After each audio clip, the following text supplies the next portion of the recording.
think the overarching theme of quantum is that quantum computers are a particular kind of processor and computer that's particularly good at breaking existing encryption. And it's primarily because the very first algorithm, Shor's algorithm, that's been thought about that can be implemented using quantum mechanics is actually the one that does factorization numbers super quick. So you're talking about breaking. Okay, it's already obsolete a little bit. RSA security, 2048-bit key, in a matter of seconds on a reasonably powerful computer. So that's a major impact, and so it's already presenting some form of threat, primarily because it takes a long time to migrate systems. So, well, it may not be there, but if it's there, maybe people don't tell us. You never know. But if we say, how long did it take to implement encryption on the internet back in the day? It was about 15 years. And the internet then was so much smaller.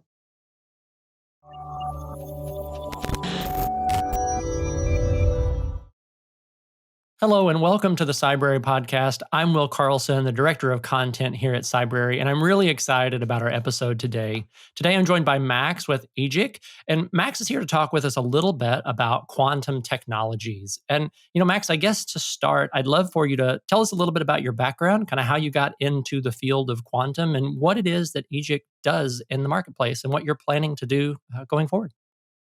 Well, thanks very much. It's great to be here today. So my background is that I did actually study quantum physics. So it's no wonder I went to do things in quantum. So I got a PhD in quantum physics, like experimental quantum physics in semiconductors. So that's the starting point of a journey for Aegiq. So Aegiq is a spin-off and a startup from University of Sheffield in the UK. So we specialize in single photon technology. So we really are a hardware company, and hardware photonics company. So we do a lot of still R&D. I mean, quantum tech is deep tech, but our position is to offer networking, to offer security, to offer computing capability, but also other things, as you do with photonics, using quantum technologies.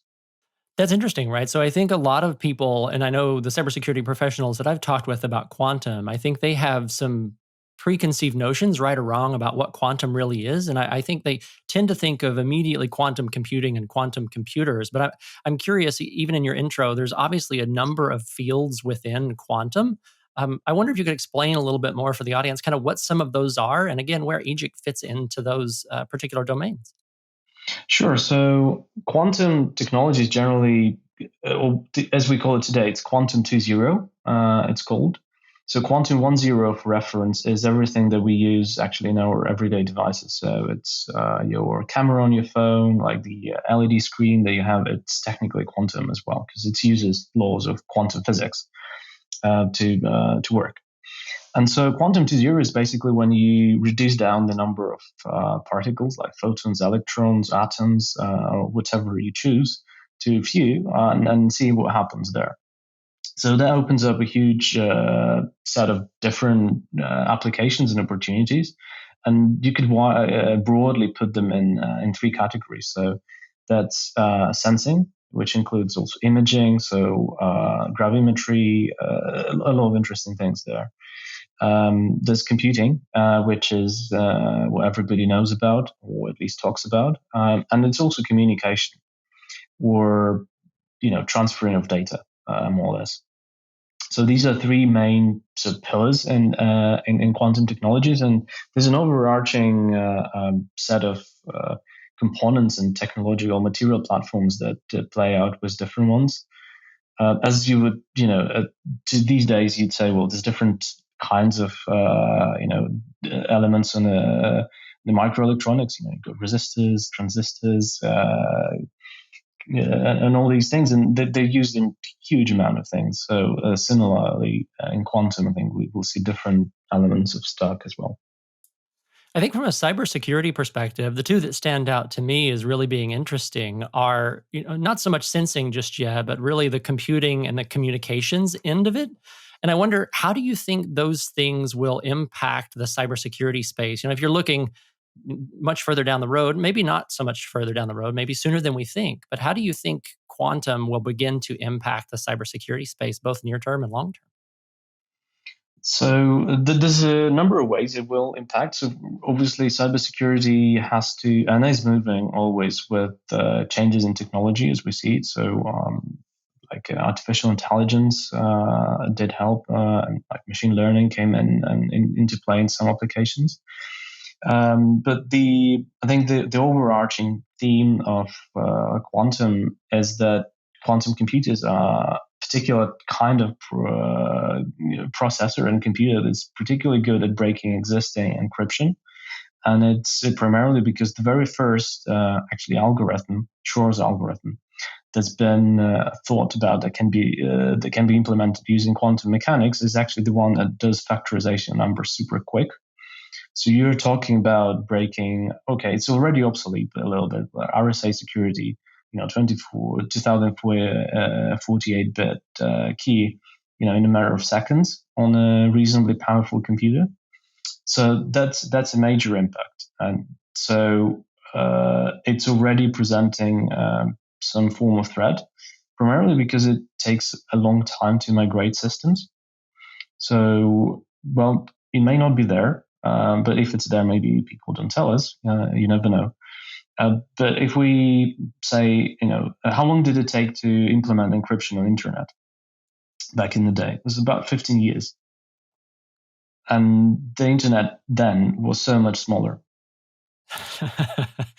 Yeah, I know it's really interesting that's the use case you kind of picked out to start, because I know in my conversations with other professionals in the space, that's always kind of the chicken little that they talk about. The sky is falling, that, quantum computers are going to come in, they're going to break all of our encryption. There's nothing that we can do about it. It's going to be so bad. Nation states, everybody gets really doom and gloom. But I know in talking with you before that quantum is not only a possible problem, but there's also a number of solutions to that existing use case within quantum computing as well. Yeah, for sure. And there's a whole host of things you can do. And I think this first is obviously having defense against just fast algorithms for decryption with quantum computers. And second is presenting, in fact, a whole set of new opportunities that in a similar way as digital presented itself, actually. So, and there's different aspects to that. And, if you use quantum mechanics to calculate, then you might use quantum mechanics to transmit data. And this is exactly the principle in which all of the quantum communications are being built right now. So because it's in the quantum state, the encryption works differently. So you no longer use those codes. So they, in principle, are unconditionally secure if you do it properly without cheating on some parameters, let's say. So it's not exactly quantum. So that offer, and like the very first thing that you might have heard about, and it's been said, is called quantum key distribution. So the logic there is you simply encrypt an encryption key inside the quantum channel and send it independently from the data. And then you use that key to encrypt your digital data as you would normally use now, except that you need to have also the digital algorithms which are resistant to quantum computing decryption. So these are called post-quantum cryptography. And there's a huge effort like right now, and actually in the intelligence community, and NIST is running competitions to standardize those. So then you need this also to enable data transmission over our conventional digital traffic right now. Mm-hmm. And so, but you have to have that trusted channel on separate link, otherwise you cannot guarantee the security. Yeah, so that's interesting, right? So quantum may come in and break existing cryptographic standards, but there's also some solutions long term with some inherent security by design with the way that quantum works. And then even near term, right? If I'm understanding, this post-quantum cryptography is kind of an in-between intermediate step to do what we can with quantum and leverage it today without having to necessarily rip and replace all of the entire infrastructure to get us there. Is that an accurate way of thinking about it? Yeah, well, it's part of the stack, in fact. So if you think about any like communication or data exchange, so it consists of different levels of stack, and the post-quantum cryptography, it's a pure software solution, so it sits in the very top of the stack. Then you need to also guarantee sufficient hardware security in order for the full stack to maintain integrity in terms of security. So, and because it's software and it's digital, it's much quicker to implement today, even though you'd have to patch all of the servers anyway. So, and some of those are actually quite computationally intensive to just use them. So it still requires an upgrade even on the digital side of things. Right, but much more of an incremental upgrade than making a full boat switch over to pure quantum technologies in the stack, correct? Yeah, and I think the way the technologies they develop, it's not like we're ripping things off completely, and it's the same for digital. You leverage the existing infrastructure. So let's wind it back. So once upon a time there was telegraph, and there were copper wires, and the first dial-up was still on copper wires, telephone, and it's moved in since then.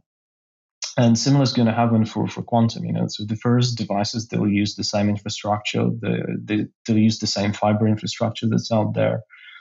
And that's I think that this is the business case for it, in fact, because it's finding the manufacturing solution that is going to give you a reasonably priced device that could fit into, and you can just implement it into your usual upgrade cycle. Yeah, I think it's interesting, right? So to your point that we've been through as humanity cycles like this before, right? We made the transition from analog to digital, and I think if you roll it back and you read the history about cryptography, some of these same conversations that are being had about doom and gloom and quantum's going to break everything, and were had back then too, right? But where we're at now is on the shoulders of all of that digital technology. So do you see a world? Do you think it will be very similar, a similar progression?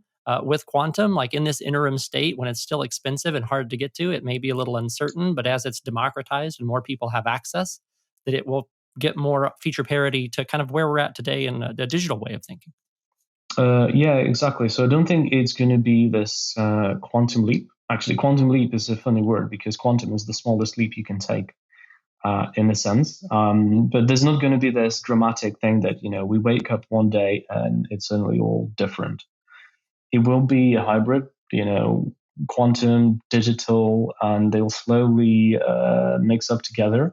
You can already access quantum computers on the cloud, and it's a completely digital way of getting there, except you're running particular tasks on cloud with the code, which is only useful for quantum computers. We talked about earlier, you mentioned briefly about secure by design. And this is something that's really interesting to me, right? So coming at this from a cybersecurity background, and again, being a little bit predisposed to the quantum's going to break everything, but that's definitely not the case. But what are some of the secure by design, particularly in reference to communications, that quantum will ultimately help us with? How is that different than what we have in a digital communication world today? Well, let's start with the most simple case of you're sending a bit stream from point A to point B. That's completely simple case, and you can make an analogy between a fiber link currently. So you're sending from one router to another, and you encode data simply zeros and ones. So it's same type of digital data, except you encode it in the quantum property of a single photon. Now, by definition, if you want to intercept that data by any means, firstly you destroy that photon so it no longer exists. And just measuring one photon is never going to tell you exactly what the code was. So you just have insufficient information from the interception. And at the same time, you can no longer reproduce it because you don't have that information. So the worst you can do is simply block the channel. Yeah, so it's a little bit like maybe an analogous today to the way some email services work, right? So they shard and encrypt all the shards and send those things out. But this we're literally talking about on the wire in the moment of the communication with a single photon of information, of which a data stream may contain how many photons. So if I am unable to intercept that In the one, most yeah, in the most simple case, is one photon, one bit of data. That's not using anything super advanced in terms of quantum. But once you've intercepted, you lost it, and you don't know. I mean, you can measure just one property, and it has multiple. So you have to guess. And I mean, there's a chance will be lucky, but there's no way for you to verify. So even if you might have guessed something, but you could as well just start guessing. I mean, that's also a possibility.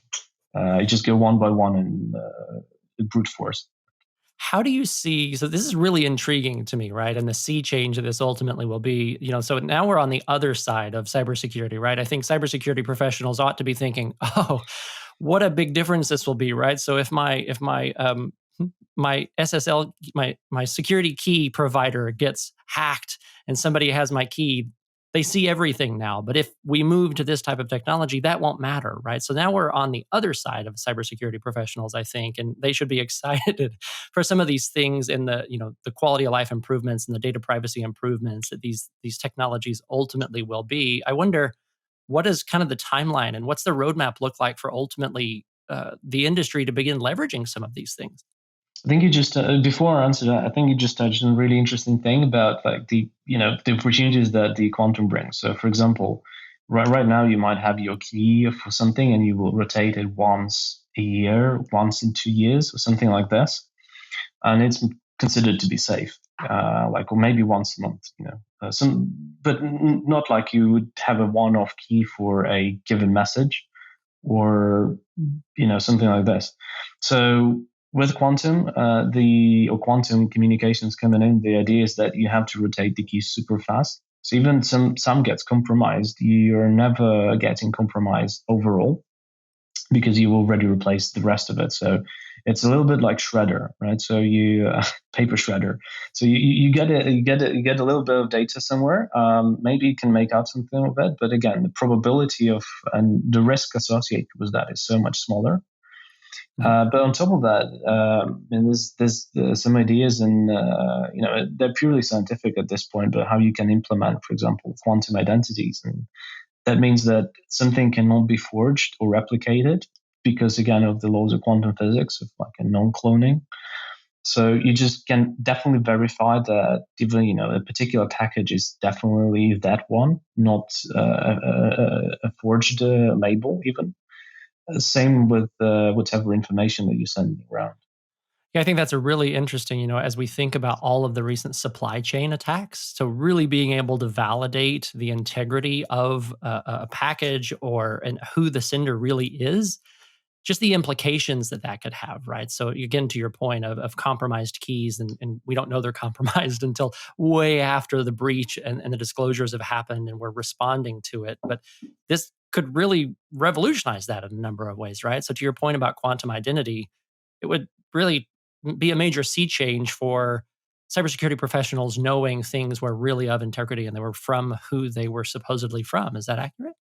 Yeah, I think it's not going to happen tomorrow for sure. And to the question on the timeline, I think we'll see that coming over 10, 15 years in stages. So, the first thing that we'll see, it will be really on the backbone of fiber and satellite networks.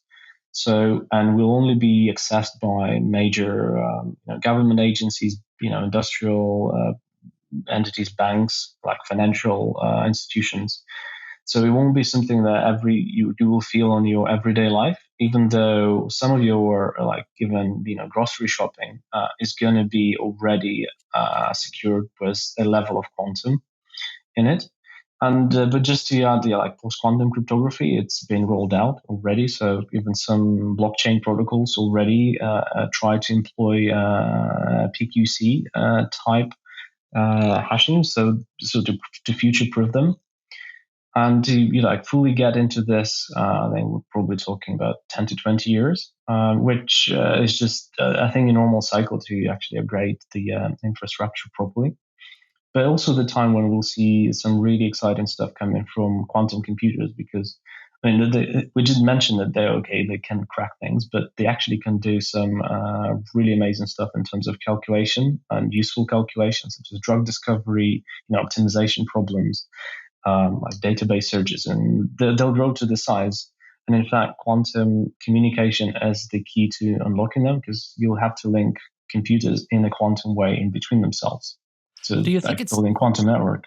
Do you think it's safe to say, as you're talking through some of the use cases of quantum computing again, I immediately think about, where in our world today do supercomputers fit? So, because of a little bit of my background, I think of protein folding algorithms and how we try to figure out how proteins fold and how that works from a medicinal discoveries, with things like the COVID vaccine and the technological leap that was, and how quantum computing will fit into that. Do you anticipate that there will be, is that analogy or that way of thinking safe? Could quantum computing, is that can people think about this like a supercomputer up a notch even again? Yes, absolutely. And actually, there's a whole bunch of startups right now developing software for quantum computers exactly for studying proteins. And it's a horribly complicated problem, right? We don't think about. We don't need to know. But the one I haven't talking about, like protein cure, and there's a few more out there. But they're already developing software, so to be run on bigger computers. I've seen some of the work people done on the simpler things that already been checked with our supercomputers. It works pretty well, but it scales very favorably once you start, looking at the complicated proteins. As an example, it was like absolutely spot on. Yeah, no, I think, other things like weather modeling, horribly complicated, climate change modeling. There are so many big problems that, society and human beings have that we've leveraged technology to help us solve, and quantum computing will just be a huge step forward. It's one that allows you to model systems with very many variables and how they interplay in between each other. So this is something that digital is struggling a great deal because all the computation is sequential. So the more things you add, the more loops you add on top, it scales like exponentially. So it becomes more and more difficult. For quantum, it's not the case. It scales more like linearly. So you add more variables, but you also add the links between, the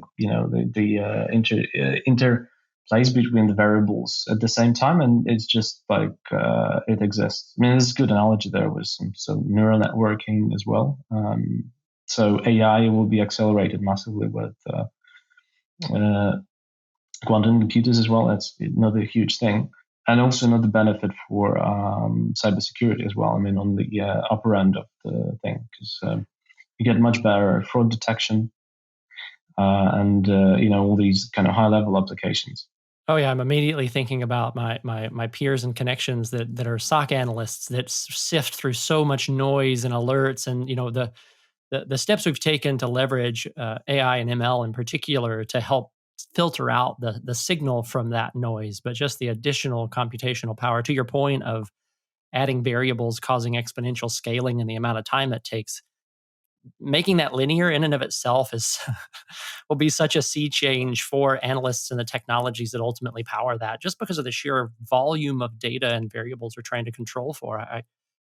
It'll be really interesting to see how security vendors begin incorporating, and I'm sure they have R&D teams that are already well down the path and trying to stay ahead of this, but it'll be really interesting to see how they incorporate the technology in general into their solutions.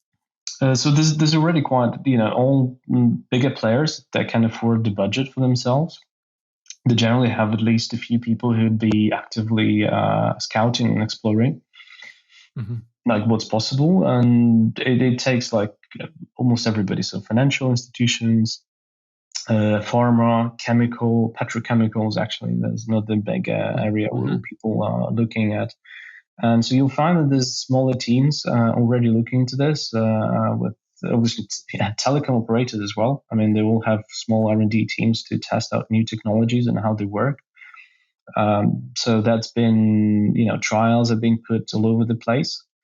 And actually, trials it takes me to the point, how do you adopt this? Because, we already know that like digital works, and you kind of like when something new comes in, it's fairly easy to understand what's going to be, because it's like a small increment in some ways. So for trials, governments play a lot of, major roles actually globally. Sure. And and it's not like a single country that does it. I mean, it's everybody. For that matter, China, for example, they have built the largest quantum network in the world so far, at several hundred nodes. It literally covers all the coast, north to south, with satellite links on top of that, and like branching out into sort of this multiple data centers it connects to, and they pretty much got it sorted already.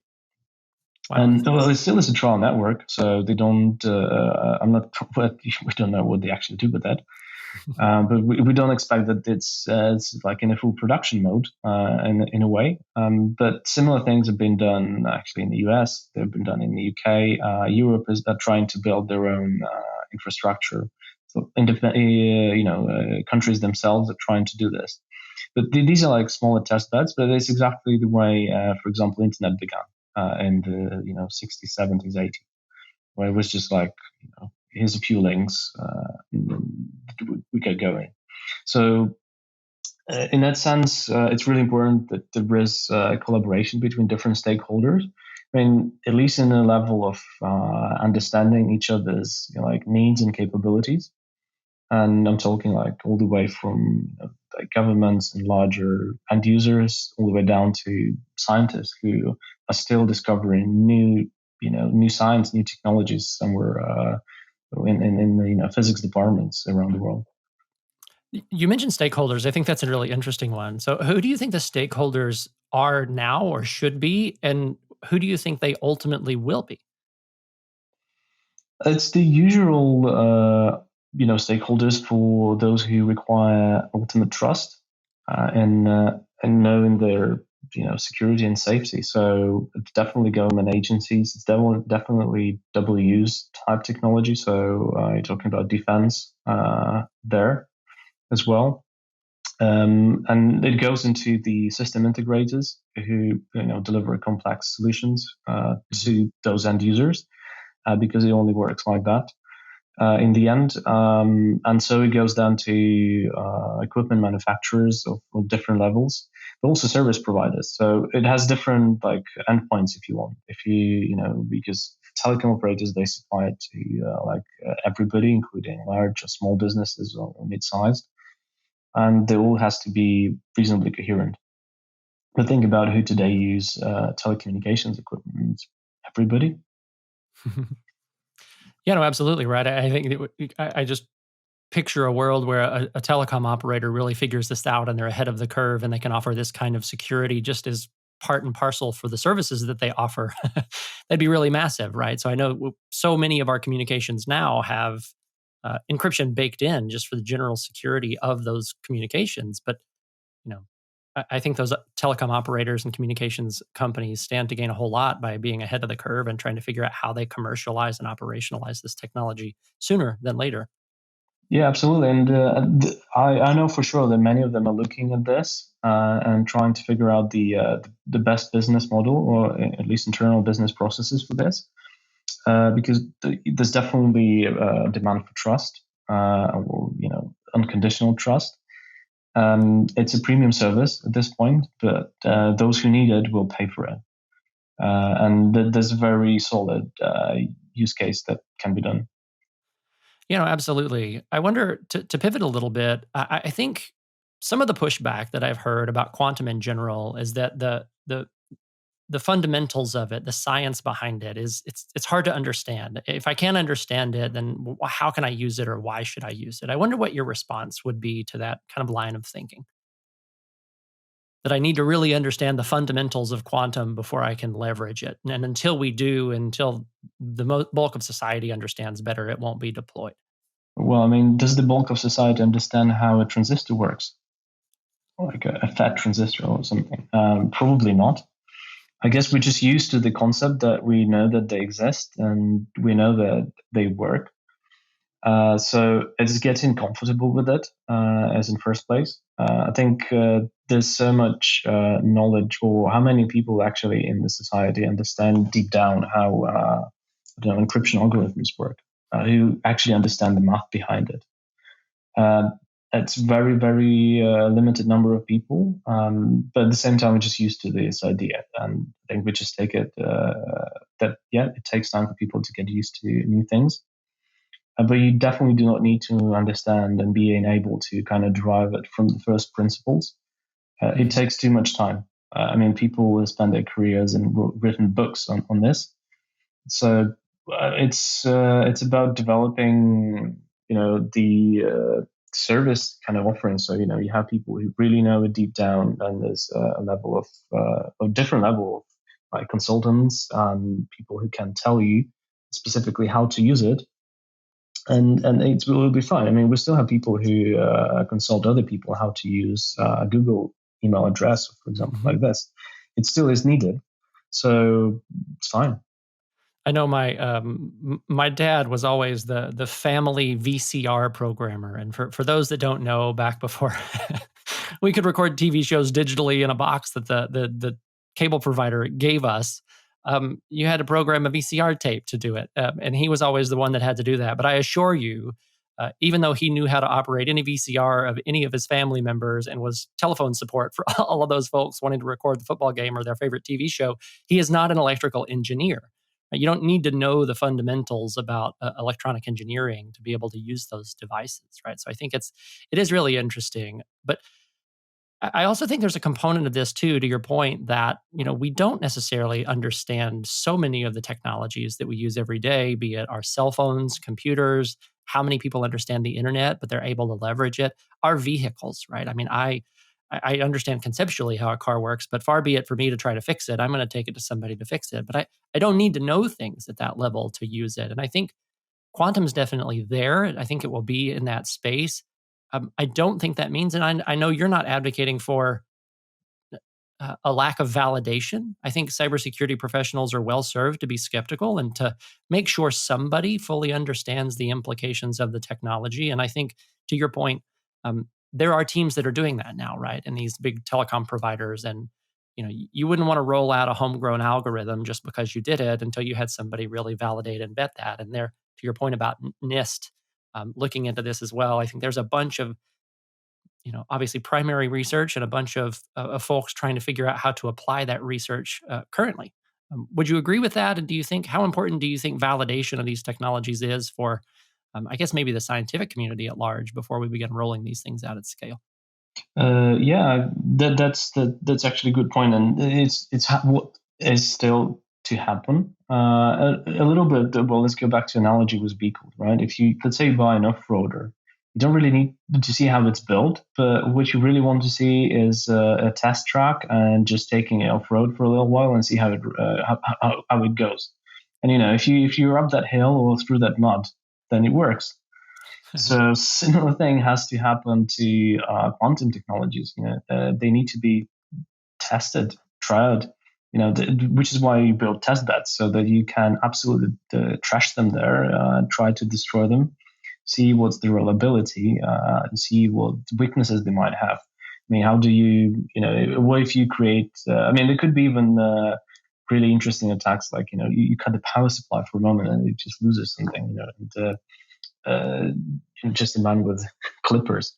And so you have to go through all these stages and verify that actually like deployment in our life is safe. That's completely sensible approach, and it's right to be skeptical about something that's barely tested. Saying, well, electrical vehicles, it took a few years for them to be on the road before people were completely bought into that. And actually, I'll get it. And if you get a Toyota off-roader, it's really reliable, but it because it's been around for 20 years, and you've seen cars that done 1 million miles and they're still okay. I think that's really great, right? So I'm definitely old enough to remember a world before the internet, and when it first came on board, how it had limited utility and people didn't really know how to use it, and we were all getting our mailboxes filled with CDs wanting us to hop on different service providers. And now it's ubiquitous. It's all over the place. You just can't simply, it's really, really challenging to exist in our culture today without having a functional knowledge of how to get around the internet. And to your point, that we see, and there are early adopters and they'll leverage these things, and then it gets to a point where it's critical mass and it just rolls out to everybody. And it's amazing to me how quickly things become normal part of our lives. And I expect that quantum will do that, that there's a I don't know, I wouldn't even say it's quiet now, right? So I think there's plenty of people talking about quantum. There's plenty of general interest in what it is. Maybe not so much understanding, but I think it continues to be a bigger and a bigger issue, and a bigger talking point. Obviously, you wouldn't be here with us today if that wasn't the case. But I think it will continue to grow, continue to become more mainstream. And to your point, we'll send enough off-road trucks up and down that test track that it just becomes a normal thing for us to do, and part of the core of our communications and our computing infrastructure. I wonder, along those lines, how do you think companies like Aegiq and others will build a business model around quantum? Do you think that's still developing and it's still really early? Or do you think, companies are well down the path of making that work and commercializing some of the technologies that quantum enables? Well, it's still a tricky place to be from business perspective, because a lot of the existing knowledge and like the well-tried advice again exists for places where there's an established market. So how you do it, and there's lots of tips and tricks. There isn't an established market.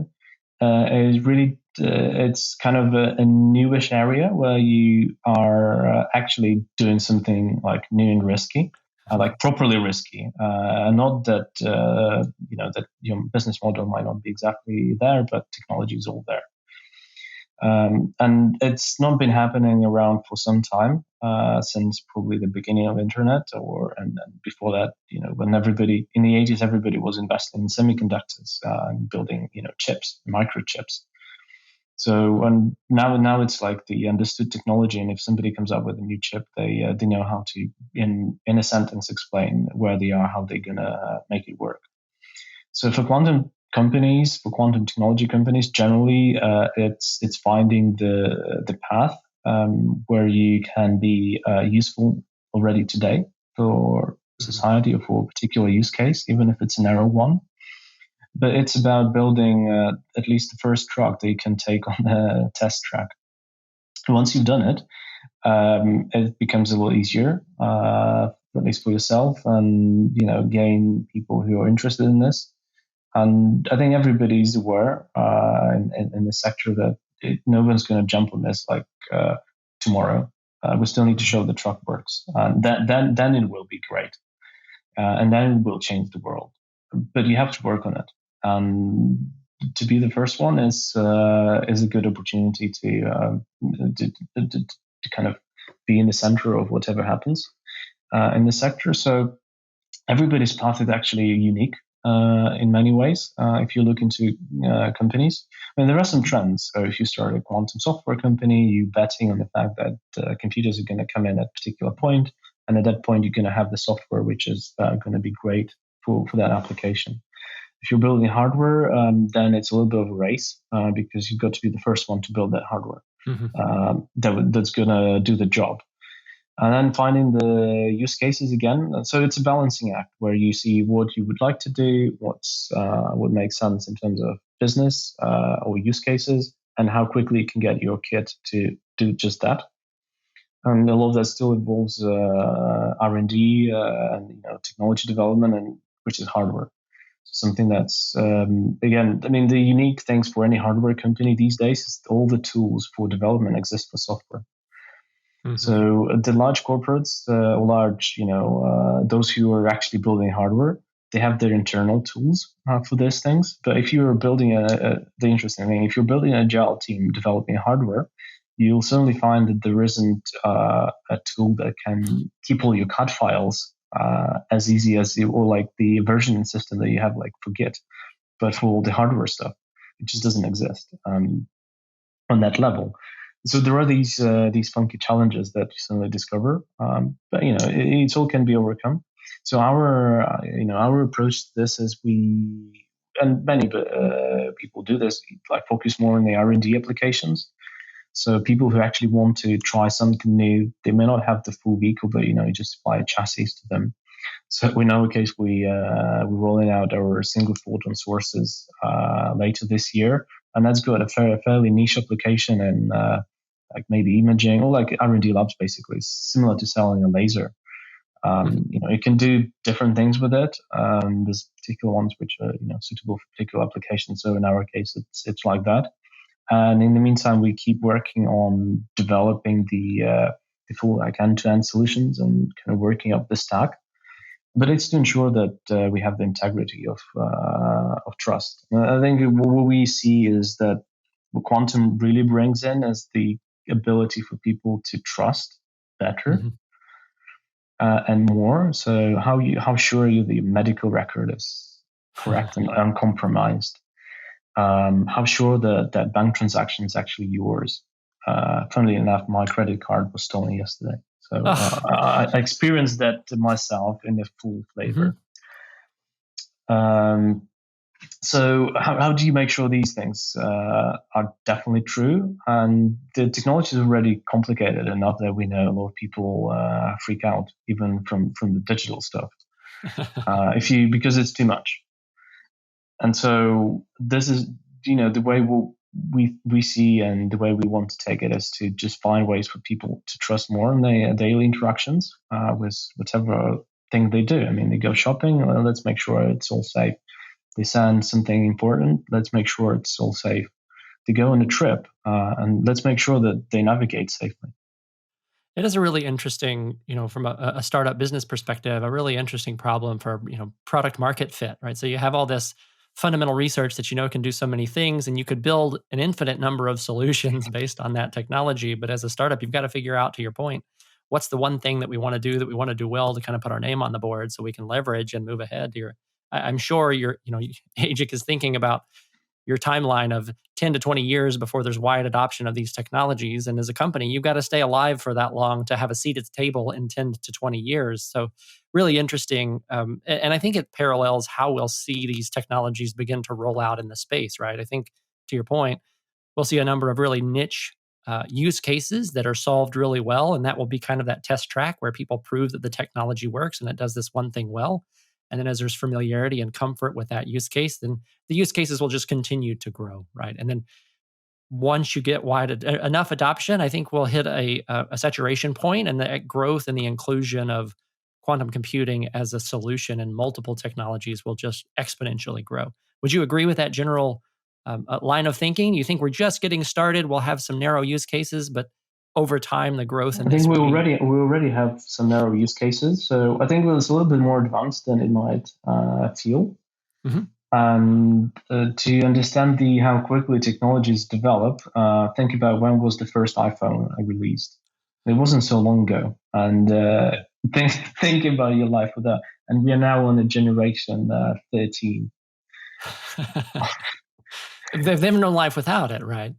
Yes, so it's almost like I was born with it, but actually it was long before I was born long before that. So the same with quantum. I think it's developing really, really fast, and it doesn't take long to actually test things on track. But it's going to impact things, and we start feeling the impact in ways we probably don't even expect. The analogy I'm bringing as well here. Think about the digitization of trust. So how do we sign things digitally right now? How do we verify, even things that happen with all the blockchain applications? So it's completely transforming how you do things in your life. Like how do you ensure that, do you dispatch goods? How do you do the logistics? Everything is completely different. So we'll see applications that probably we haven't properly foreseen, and it's going to create a market of its own, the way that digital created it. It'll be really interesting. I wonder. So, no, go ahead. Yeah, and we really stand there, and like the company like ours is to enable those markets to happen and just create those marketplaces. So, which is where the great opportunity is set for everybody. I wonder for anybody in the cybersecurity space, or just maybe just those generally curious that want to know more about quantum. To our point, right? You don't have to understand what's in the black box and how it works to really do that well. So maybe we don't need to go down to the fundamental. We're not advocating for people to go get their PhD in quantum physics to, to understand the technologies. But for those that want to learn more, I wonder if you have any resources you could point the community towards to really learn more about maybe not the fundamentals, but to learn more about quantum just in general. And maybe you have some opinions on the level of information that people need to have that might want to know more about quantum and how it's going to impact our world. I think this is actually a pretty nice book, Quantum Computing for Dummies, like the classic series, but it's not so bad to get started. That's a pretty good endorsement from somebody who has their PhD in quantum physics. So title aside. Well, I mean, it's just an example, but we still to see a bit more resources, and I'm hoping there will be more like non kind of commercial or like non-specific people just writing on this, like from community. You see communities emerging around the place. So if you just want to learn more, why not join one of those, which are not like particular company that sells things for them. But again, universities are trying to educate people on this front to an extent. But sadly, I don't think there's like a widely seen, and it's probably the sign of the stage where the technology is. It's widely, available amount of resources where people write a lot about. There's so you need to kind of use a little bit of help of search engine, Google, to find you what suits your level to an extent. And I think there's a bit of a vacuum actually in the knowledge, especially for the cybersecurity. So there are just opinions that are out there. So you get an opinion from NIST, you get an opinion from a vendor, a particular product, but they're all somewhat biased. And you want a person who's just enthusiastic of technology to just go and do it properly. So maybe Cybrary is going to be in a position to do that. We'll have to find some really smart folks that want to help create some content in this space. I wonder, maybe a last question I have for you, Max, is: do you think there are any trends in misinformation around quantum that you want to take a stab at and kind of go against? There are, obviously, and I think it's given through the fact that we all trying to raise venture capital, and so those are, those are the kind of the side effects, let's call them, of people trying to raise as much money, inflate their value as much as they can. So you'd often find that there would be somebody who put like claims that are clearly too far away and too unrealistic, and those tend to be also picked up because they are really crazy stuff. They're like, it's sci-fi, and in media I would say somebody's not the biggest expert, but they read it and okay, this is great impact, so we're going to do that. We're going to distribute this, and so it creates this a slightly imbalanced information where you have to slightly, sift through through these like too big claims, and often, people might think that they can do something, and then it turns out that it was a little bit more too difficult than they thought, for one reason or another. So you have to account for that as well. So they might have had like best intentions, and in reality, just something didn't work out. So that's probably the main problem, that there's a lot of like subjective opinions there, and some of them are inflated on purpose. Yeah. So do you think would your advice be similar, I guess, to any similar problem like this? Consider your sources, and if it sounds too good to be true, it probably is. Is it really relatively as simple as that to start where we're at right now? Yeah, I think so. Yeah, absolutely. I mean, you can look through. Actually, speaking about sources, there's, for example, a roadmap written by European consortium of like European scientists. So it's called European Quantum Manifesto. There's another one which is good. So it was written by the scientist for the UK government. It was it's a few years old, but it's written actually for those who think about what to do with quantum technologies overall. And maybe we can add those links somewhere. Yeah, no, we can absolutely get those links and post them in the show notes below. Yeah, so those just give the starting overview of like what things could be, like purely from a technological perspective, like what's possible. I think that's great too, and probably a good model for the audience to follow, right? So, because this does tend to be a little bit primary research, and to your point, there's large organizations and governmental bodies that are looking into these things that I think one should expect to be looking to those folks to be producing research. And, obviously the large industry players are probably going to be a little bit biased, if we're being honest. The governmental agencies may be a little bit less so, but to the point, like the couple of resources you mentioned and the conversations about NIST here in the US already thinking along these lines. So probably some great places to go to look for more resources about quantum and how we're thinking, how society is thinking about its impacts on us as a humanity and culture. Absolutely, yeah. Thank you so much, Max, for the time today. This has been really enlightening for me, and I'm certain that it has been for the audience. A number of really interesting things that quantum is going to be doing to impact our world. Would love to just open the floor for any closing comments you have as we wrap up the show today. Well, no, I think it was really great conversation. So thank you very much for inviting me and your time. And hopefully that helps a few people get more interested in quantum and learning something new for themselves. Thank you so much, Max. I appreciate it.